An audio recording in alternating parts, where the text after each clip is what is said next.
Let's go now to the RBA meeting today. Final meeting for the year.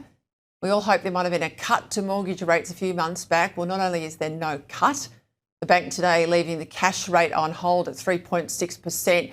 There's a lot of talk that there will be hikes, increases to mortgage rates in the new year. Joining me now, economic advisor at Judo Bank, Warren Hogan. Well, is that speculation right? Give me your take here, Warren. Not just obviously on rates being kept on hold today, but with inflation spiking last week, the worry that there could be increases to rates next year.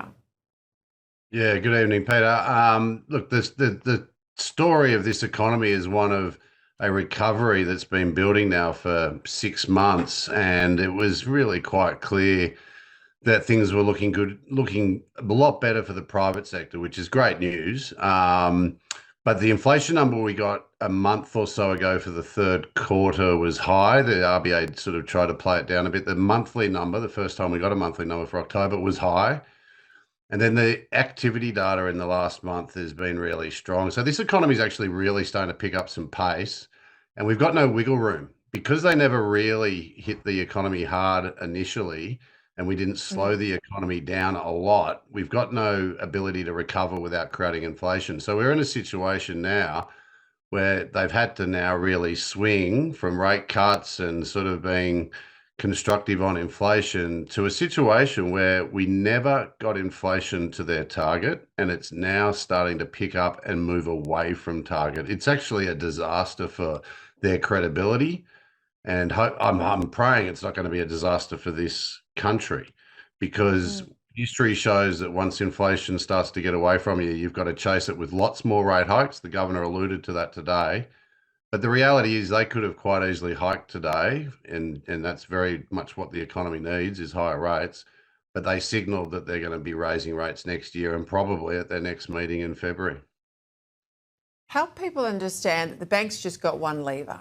All it could do is take rates up or down, obviously today, keep them on hold. But the government has got a whole range of levers. How much is the government's policy? How much is Jim Chalmers, and we know he's obviously made the decision now to cut these rebates off at Christmas time, but all the other spending from government, how much is government contributing to this inflation spike returning?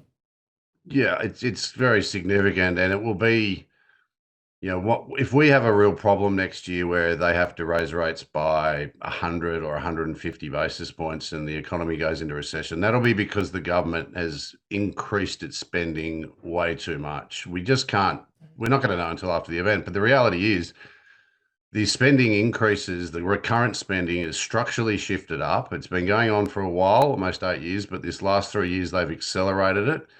And that means there's less room in the economy for the private sector to grow.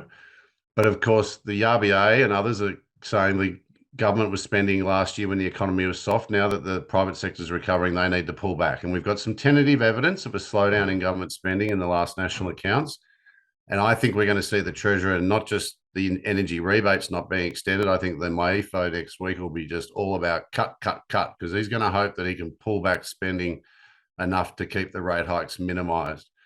But it remains to be seen, but there's no doubt, because we've had a structural shift up in recurrent spending, and it's an economy that doesn't have any spare capacity, and the private sector's got its animal spirits back in now and seeing investment and consumption coming back. So it's inflationary. Okay, so let me just go to MYEFO, because you flagged MYEFO there. Yesterday we heard from the Treasury, comes out of the Cabinet meeting, he says those energy rebates will end come 31 of December. And he prefaced, we're not going to have a mini budget next week, he says, but there'll be savings, we'll be taking some difficult decisions. He says he wants to boost productivity, but he says that every single time we don't see the results for it. What are you expecting in MYEFO? And yes, he talks tough about savings. They never bloody deliver it, Warren. What are we expecting in terms of savings realistically, do you think?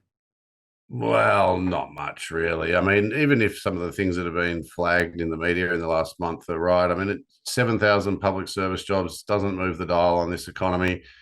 It's the massive increase in money going into the so-called private sector, that is the care economy. It's not only been the biggest growth, but it's also most open to inflation. That is, the cost of these programs is getting, getting really expensive, and they can't control that. So look, I think they're going to put forward a range of measures and paint a picture of a responsible government, and it's good that they're trying. But we both know that governments have done this at state and federal level for the last few years, and then in reality, the spending doesn't slow, and it's partly because of inflation and partly because they have only got so much control of these new programs. So look, I think the political positioning from the Treasurer is going to be we're doing our bit and flagging all this draconian cuts and all this sort of stuff. But the reality is it's not going to be enough to stop some increase in interest rates. What we're all hoping is that they pull back enough that the interest rate increases will be limited to some extent to where we were before at the start of this year, or maybe a bit higher than that. But the other thing is the federal government doesn't have control of the states, and they're actually also in a big part of this, if not worse than the federal government. Yeah, you're not wrong. And we look at Victoria today, we have an apology to Aboriginal Victorians, and it comes with $100 million secret settlements across the board. I'll leave it there, Warren. Thank you.